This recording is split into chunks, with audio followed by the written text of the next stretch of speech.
నమస్కారం. తీర్థయాత్ర కార్యక్రమానికి స్వాగతం. శుద్ధ సాత్విక రూపంలో వెలుగొందే జగన్మాత శ్రీలక్ష్మి తన భక్తులకు నైతిక బలాన్ని అందిస్తూ ముందుకు నడిపే దివ్య శక్తి స్వరూపిణి. శ్రీపదం సిరి సంపదలకు, శ్రేయస్సుకు, సర్వోన్నతికి మారిపేరు.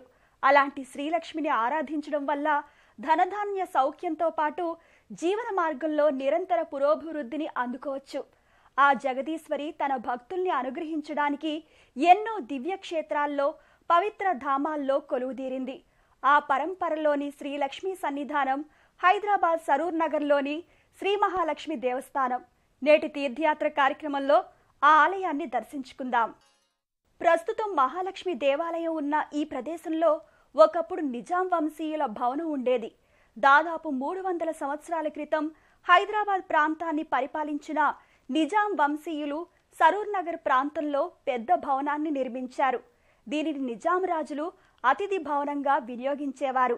అయితే కాలక్రమంలో నిజాం రాజు తన వద్ద పనిచేసే ఓ గుమస్తాకు ఈ భవనాన్ని కానుకగా అందించాడంటారు.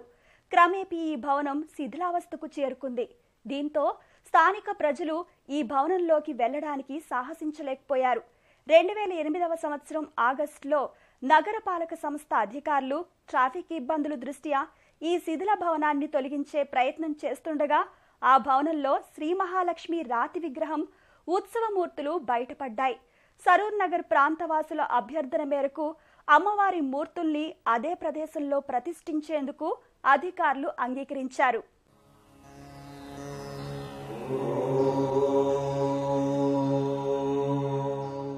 సిద్ధి బుద్ధి ప్రదేదేవి, భుక్తిముక్తి ప్రదాయిని, మంత్రమూర్తే సదాదేవి, మహాలక్ష్మీ నమోస్తుతే.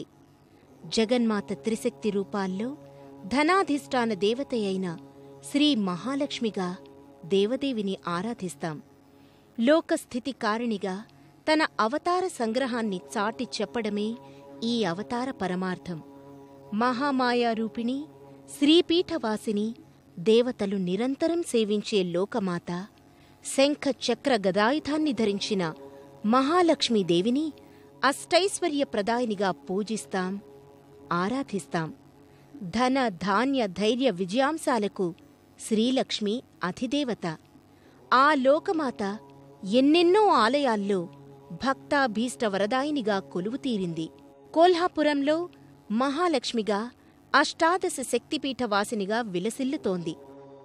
విశాఖపట్టణంలో శ్రీ కనక మహాలక్ష్మిగా కరుణామృత ధారల్ని కురిపిస్తోంది. ఆ పరంపరలోనే హైదరాబాద్ సరూర్ నగర్ ప్రాంతంలోని లింగోజీగూడాలో శ్రీ మహాలక్ష్మి దేవస్థానం రూపుదాల్చింది. ప్రధాన రహదారి పక్కనే ఉన్న ఈ ఆలయంలో భక్తుల పాలిటి కల్పవల్లిగా మహాలక్ష్మీదేవి వర్ధిల్లుతోంది. భవన శిథిలాల నుంచి బయటపడిన లక్ష్మీదేవి మూల విరాట్, లక్ష్మీనారాయణల విగ్రహాల్ని ఓ గుడిలో ఉంచి పూజించుకోవాలని స్థానికులు సంకల్పించుకున్నారు.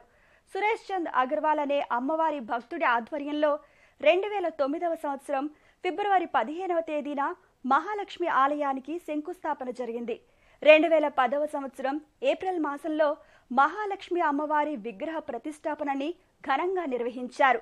గర్భాలయంలో ఉన్న లక్ష్మీ అమ్మవారి మూర్తి ప్రసన్న వదనంతో అనుగ్రహ సిద్ధిని కలిగింపజేసే స్థానిక భంగిమలో ఉంటుంది.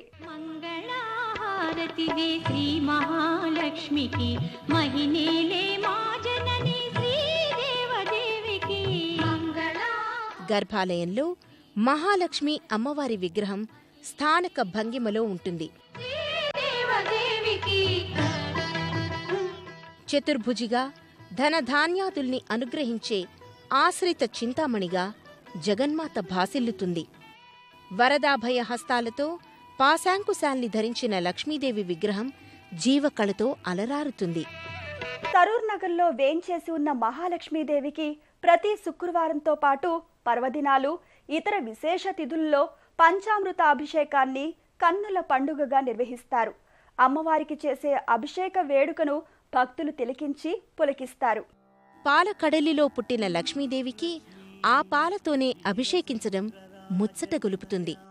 సురాసురులు పాలకడలిని చిలికినప్పుడు అమృతానికి సహోదరిగా ఉద్భవించిన క్షీరాబ్ది కన్యకే శ్రీ మహాలక్ష్మి. ప్రతి శుక్రవారం లక్ష్మీదేవికి అభిషేక వేడుకను కన్నుల పండుగగా పురోహితులు నిర్వహిస్తారు.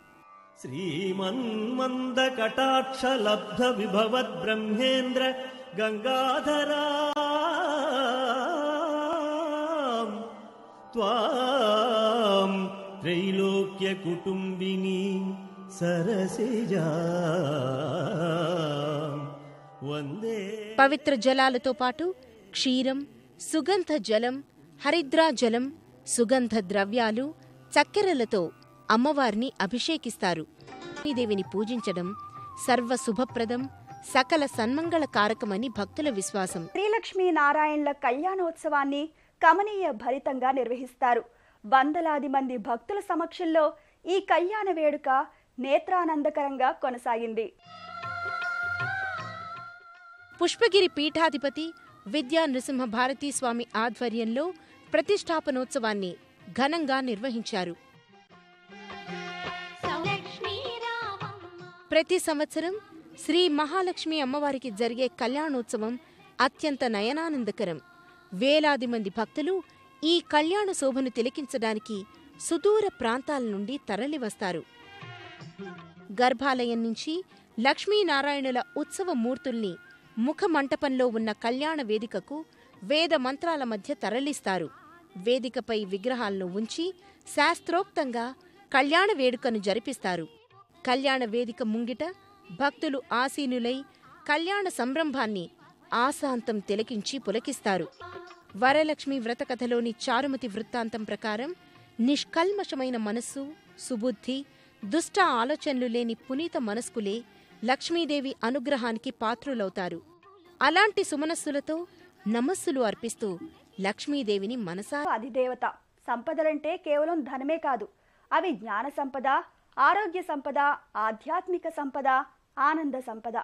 ఆ సంపదలని అందుకోవాలంటే లక్ష్మిని ఆరాధించాల్సిందే, ఆమె కృపకు పాత్రులు కావాల్సిందే. సకల శుభంకరమైన లక్ష్మీదేవి ఆరాధనం సన్మంగళకదాయకం. మరో తీర్థయాత్ర కార్యక్రమంలో మరో క్షేత్ర సందర్శనంతో కలుసుకుందాం. అంతవరకు సెలవు. నమస్కారం.